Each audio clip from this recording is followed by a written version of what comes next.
Reading Introduction to Financial Statement Analysis. There are about 26 questions related to this reading.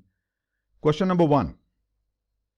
An auditor determines that a company's financial statements are prepared in accordance with the applicable accounting standards. Could be US GAAP, or could be IFRS. So the financial statements are prepared in accordance with the accounting standards, GAAP or IFRS, whichever is relevant, except with respect to inventory reporting. Other than inventory reporting, rest of the financial statements are in accordance with the accounting standards, GAAP or IFRS, which means the inventory reporting is not inconsistent with the reporting standards. This is an exception. This exception, as an auditor, this exception is most likely to result in an audit opinion that is, first of all, just a quick overview. There are 4 types of audit reports. Unqualified, 4 types of audit opinion: unqualified opinion, qualified opinion, adverse opinion, and disclaimer. Disclaimer basically is a situation where the auditor simply refuses to give any opinion because he was restricted to perform his work, or perhaps the data wasn't provided to him, or maybe there could be scope limitation. Let us discuss these briefly. Unqualified opinion means that the financial statements are in accordance with the US GAAP, and this is the cleanest opinion that any set of financial statement can get. Cleanest, unqualified opinion is the most desirable, is the most preferable opinion by the auditor. Second, qualified opinion. Financial statements are not in accordance with the US GAAP or IFRS, whichever is reporting regime you are working in.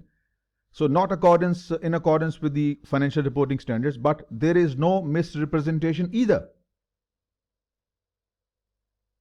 Financial statements are not as per the standard, but the misrepresentation is not intended. Rest of it is fine. So in this case, we will give an opinion similar to unqualified, but you will add a paragraph describing the reason for qualification, because there was a disagreement between the management and the auditor regarding the treatment of inventory. So in this case, we will give a qualified opinion, and that makes B to be the correct option, because everything is fine, but with regard to inventory, we haven't followed the client, or the financial statements are not in accordance with the financial reporting standards. So auditor will issue a qualified opinion. What about third? Adverse opinion. Adverse opinion is the worst opinion. Why? Because GAAP hasn't been followed. Financial reporting standards have not been followed in the preparation of financial statements. And misrepresentation is intended. Financial information do not give a true and fair view of the state of affairs of the business. And in the fourth extreme case, basically it's not an opinion, it's a disclaimer of opinion, where the auditor refuses to give any opinion. No opinion is possible. Why?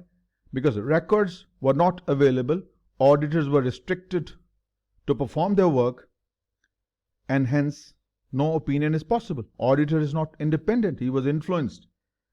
So our answer to this question is, then, since there is just a little deviation from the accounting standard with respect to inventory reporting, so the auditor will issue a qualified opinion. B it is. Next, which of the following best describes the role of financial statement analysis? A, to provide information about company performance that will narrow down the purpose of financial statement analysis. Financial statement includes your balance sheet, income statement, statement of changes in equity, statement of cash flows, notes to accounts, and other supporting schedules, depreciation schedules. So it will narrow down the purpose of financial statement, and to provide information about the company's performance is too narrow to describe the role of financial statement analysis. B, to provide information about company's changes in financial position. Again, a very narrow view of the role of financial statement. We are looking for the best option. Yes, to provide expectations about company's future performance and financial position. That's the main role of financial statement analysis. Form expectations about the company's future performance so that we can make some economic decision. We can decide whether to invest, whether not to invest, or whether to extend credit to this client or not, or any other relevant economic decision. So C is the best option, and C is the right answer. Next, the role of financial statement analysis, similar to the question we've just done. The role of the financial statement analysis is best described as providing information useful for making investment decisions. Again, this is not the complete comprehensive option. We make financial statement analysis for, of course, yes, making investment decision, but also whether to grant credit to a customer or funding to a prospective client or to make other economic decisions. So this is a narrow option. B, evaluating a company for the purpose of making an economic decision. Well, makes sense. Makes much better sense because this is much broader and quite comprehensive option. So this is the basic role of financial statement analysis. And then using financial reports prepared by analysts to make economic decisions. Again, this will narrow down the scope of financial statement analysis. We use other information other than the reports prepared by the financial statement, by the financial analyst. So that will give B to be your correct option. Next, quite a straightforward, simple question. A company's financial position would best be evaluated using what? Balance sheet. Yes, balance sheet is the statement of financial position.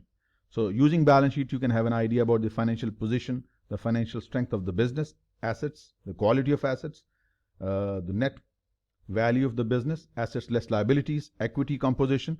Yes, that's correct. Income statement is the statement of business performance over a stated period of time, and statement of cash flows shows the uses and sources of three categories of cash flows: operating cash flows, financing cash flows, and investing cash flows. So clearly we are looking for financial position, so that makes A to be the correct option.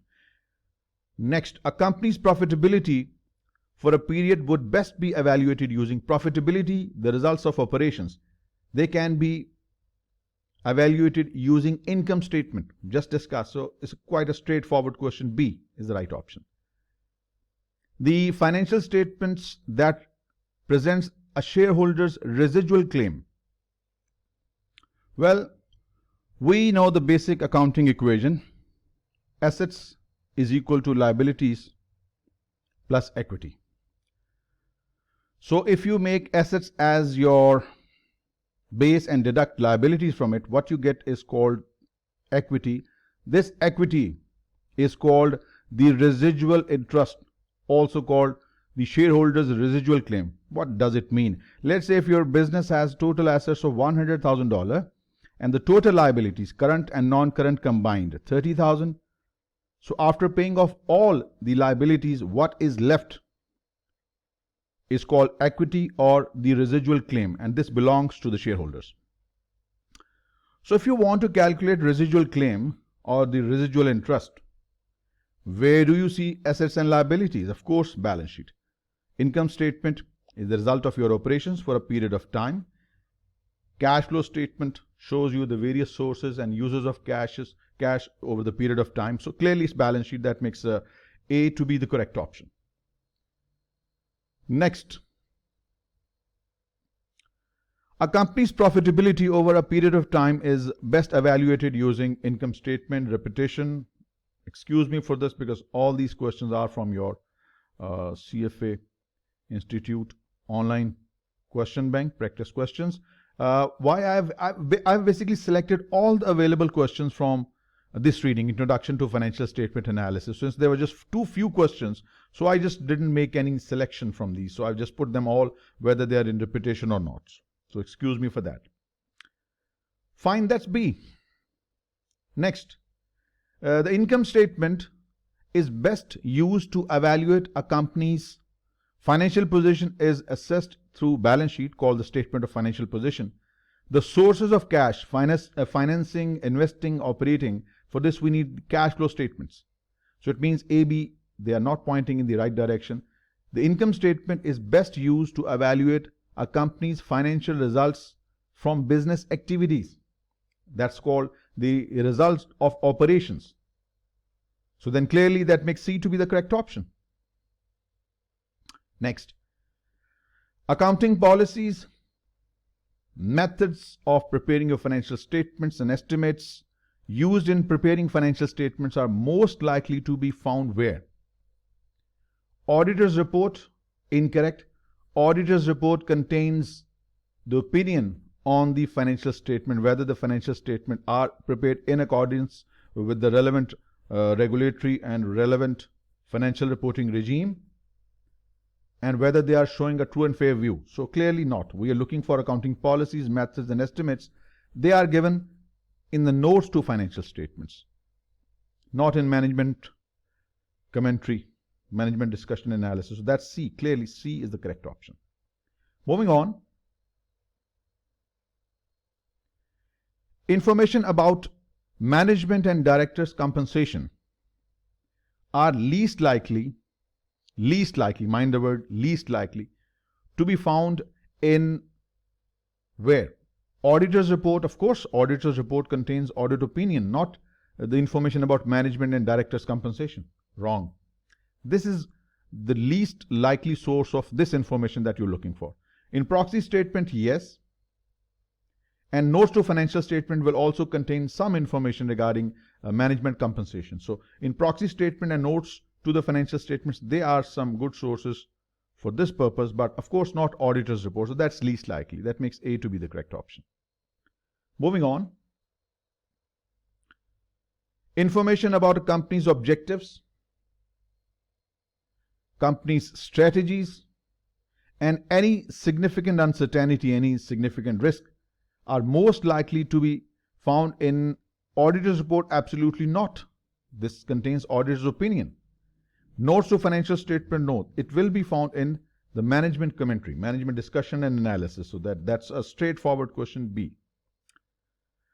Which of the following best describes why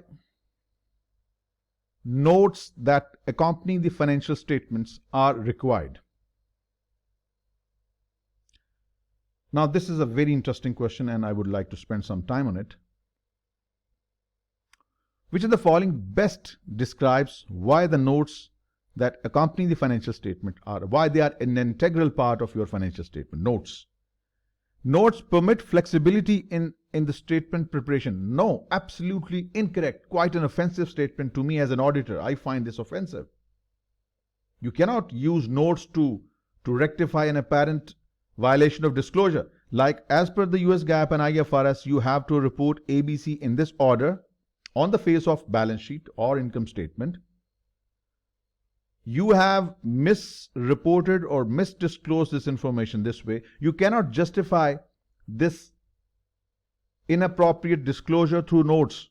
Notes do not give you such a flexibility that you can distort the numbers and then try to justify this distortion through notes. No, this is actually notes just amplify, they just explain what is contained in the financial statement. Notes should never be used to justify an inappropriate information disclosure. This is a very offensive option and clearly not the right answer. B. Standardized financial reporting across companies. Notes are not used for standardization. Notes are just a way to amplify what is given on the face of financial statement. Let's say on the face of balance sheet, non-current assets called long-lived assets in the US terminology, let's say 1.2 billion. This is the net amount of non-current assets. Now I would like to see the breakdown of these assets. I would like to see the fixed assets depreciation schedules, the composition of assets. For this, right in front of the number, a note number would be mentioned, maybe 17. So I will go to the notes to financial statements, scroll through, and I will see and look up at note 17. And at that particular point, I will find all the relevant information related to non-current assets. All the composition and everything related to non-current assets would be given there. So this is exactly what we use notes for. So they provide information necessary to understand the financial statement. I want to understand this $1.2 billion. I want to see its breakdown, and this breakdown will be available in note 17. So that makes C to be the correct option. All right. What type of audit opinion is preferred when analyzing financial statements? Clearly, you need the cleanest report, and this is the cleanest report. Unqualified opinion is the cleanest. It shows that there is no misrepresentation, and the company or the financial statements, they do comply with any relevant financial reporting standards, US GAAP or IFRS if you are in the IFRS based jurisdiction. So that makes C to be the correct option. Next. An auditor determines that the company's financial statements are prepared in accordance with applicable accounting standards, except with reporting respect to inventory reporting. I think this is the repetition, and this of course question might be repeating in the question bank because they've been, yes, exactly. So we know that it's going to be. So I just didn't change the numbering. I could just extract as many questions as I could. So clearly it's qualified, already discussed. All right, next. An independent audit report is most likely to provide what? Now this is debatable. Absolute assurance. Well, this is impossible. You cannot have an absolute assurance about the accuracy of financial statement. Why? Because audit is not 100% activity. We do not check every transaction. We do not test controls on every transaction. We do not check every single piece of document.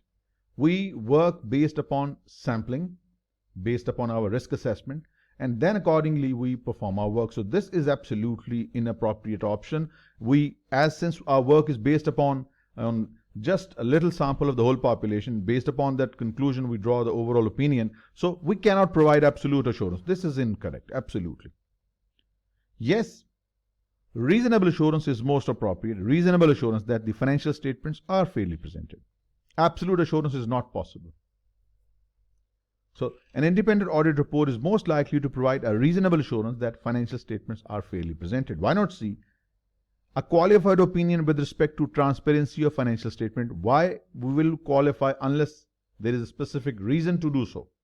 B, of course, is the right answer.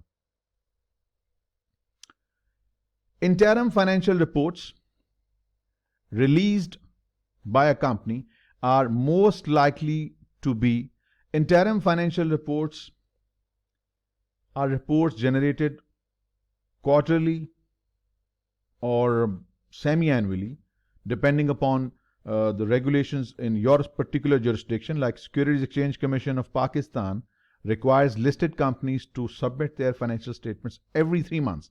That is quarterly. Of course, financial audit is conducted only once. So it means the 3 set of financial statements for quarter 1, 2, and 3, they are unaudited. And the 4th one, inclusive, that's the set of complete financial statements for the whole year, they are audited. So interim financial reports released by the company are most likely to be unaudited, because every 3 months we cannot ask our auditors to come and audit. So normally the quarterly financial statements are unaudited. Only the final financial statement for the whole period, they are audited. So most likely such financial reports are unaudited. But there's no legal compulsion to get the interim reports audited. Final R, of course. So that makes B to be the correct option. Which of the following sources of information used by analysts is found outside the company's annual report? Auditor's report, it is a part of your set of financial statement. It is included with the financial statements that lends credibility to financial statements. So it's a part of your annual report. Management discussion and analysis, yes, it goes with your financial statements. So it's a part of your annual report. But the peer company analysis, this is done outside your regular set of annual reports. This is clearly, I'm sure you know, you've done the reading. So that's B. B is inappropriate in these all. Correct. Ratios are an input into which step in the financial statement analysis framework? These are the these are the framework's steps. First, you state objectives and context in which you ought to conduct financial statement analysis. The second step is you gather data, you process the data into some meaningful form, and then you work your magic. You apply ratio analysis, you do common size financial statement analysis, you apply formulas, some modeling, and based upon this analysis, you draw a conclusion or a recommendation that is reported to the relevant person who requested such an analysis. Once the report and conclusion is given, it's not a static report that stays the same month after month. Things change, and it may require certain amendments later on called follow-up. So the question says ratios are an important input, into which step in the financial statement analysis? Process data, we are just in the beginning phase. Collect input, that is gather data. Ratio analysis is applied when the data is processed and we analyze it and interpret it using some ratios. So this clearly is in step 4, analyze and interpret the processed data. That makes C to be the correct option. Next, which phase in the financial statement analysis framework is most likely to involve producing updated reports and recommendations? Updated, mind the word updated. Let's go back. Report, the conclusions or recommendations, they're not static. Things change. We are living in a dynamic world. Things change. Numbers on the financial statements, they change. Circumstances change. Economic variables change. Industry specific to our attention, it might undergo some changes. So that might require some updation.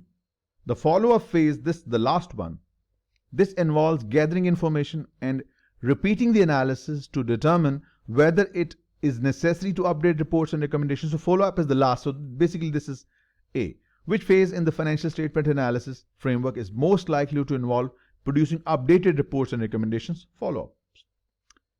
And it follows all these 6 steps we just discussed a little while ago. Interim reports most likely are audited, most likely are unaudited. They include a full set of financial statements and notes. Normally it is done in the case of final financial statement for the whole period, for the whole year. Yes, that is most likely true. Interim reports are issued semi-annually or quarterly. So that makes B to be the correct option. Next. Notes to financial statements most likely include what? A discussion of significant trends, events, and uncertainties that affect the operating result. This is included in management discussion and analysis, not in notes. An auditor's opinion as to the fair presentation of financial statements. This is clearly a part of audit opinion, audit report, not B as well. Then notes to financial statement most likely include what?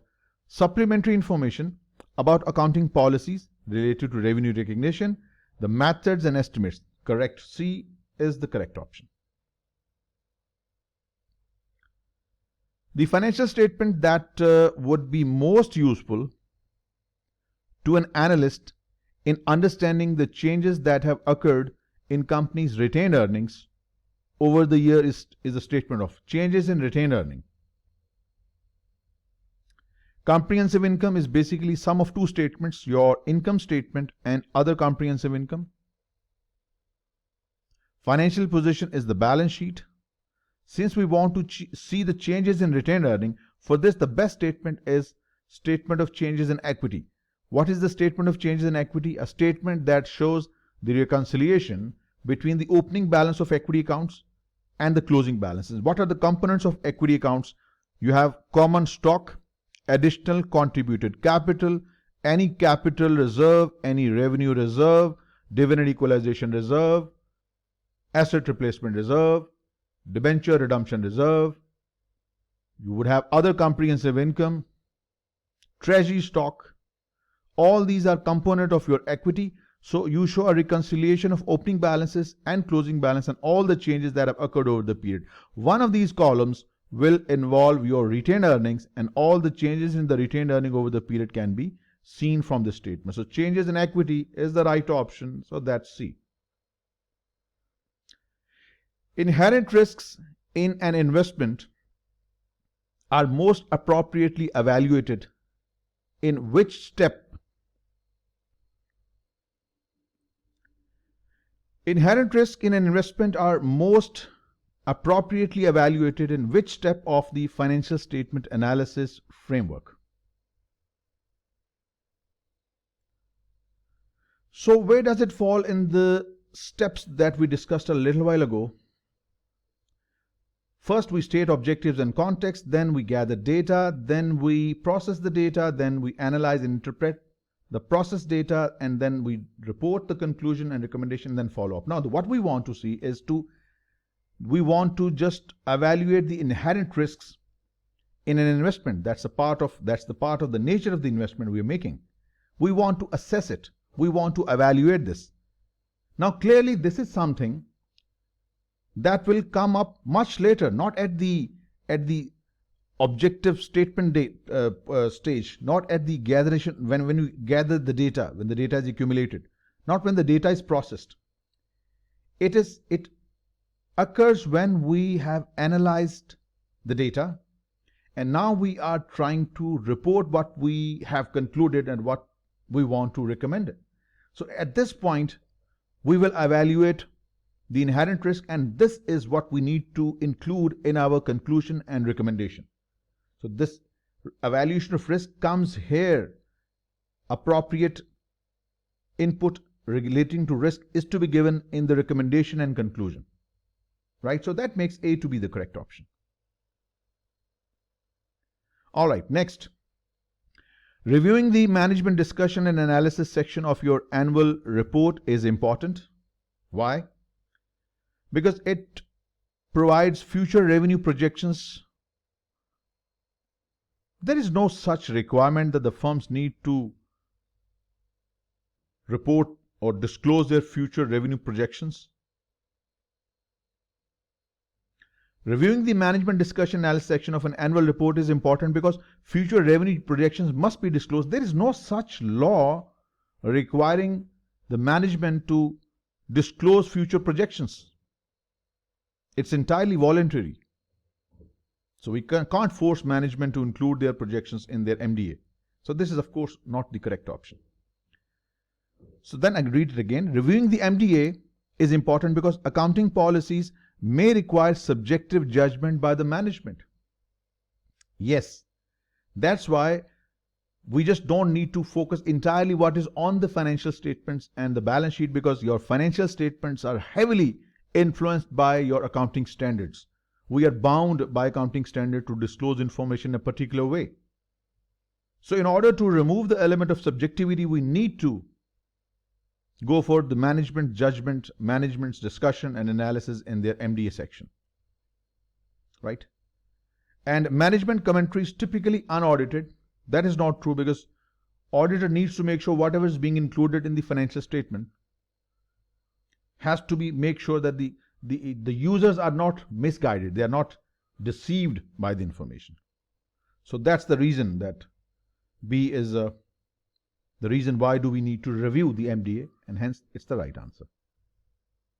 All right, next question. An analyst examination of the performance of a company is least likely to include an assessment of companies. Least likely. In order to assess company's performance, income statement is the most important source. Profitability and the business cash generating ability. So these are essential to assess or examine the performance of a company. Profitability and cash generating capacity. Since we are looking for least likely option, assets relative to liabilities, assets minus liabilities, it's a measure of residual interest or residual claim. After all the liabilities have been paid out of the assets, what remains belongs to the shareholders. So this is least likely. Assets versus liability gives you an assessment of overall residual claim of the business on the business of shareholders. So in order to assess company's performance, profitability and cash generating capacity. These are important measures. So least likely is A, and hence it's the right answer. All right. Question 26. During the process data phase of financial statement analysis, an analyst will most likely develop, mind the word, process data. So we are talking about this stage. During the process data phase of financial statement analysis, an analyst will most likely develop a statement of purpose. No, this is done at the first stage. It says statement of cash flows. This is again incorrect. Statement of cash flows, basically it's a source of information rather than any stage or any action by the analyst. Yes, common size balance sheet, common size income statement. This is a part of our data processing. Yes, that makes correct option. Common size balance sheet is what we use during the processing data phase of the financial statement analysis. So without doubt, this should be your right option, and B it is.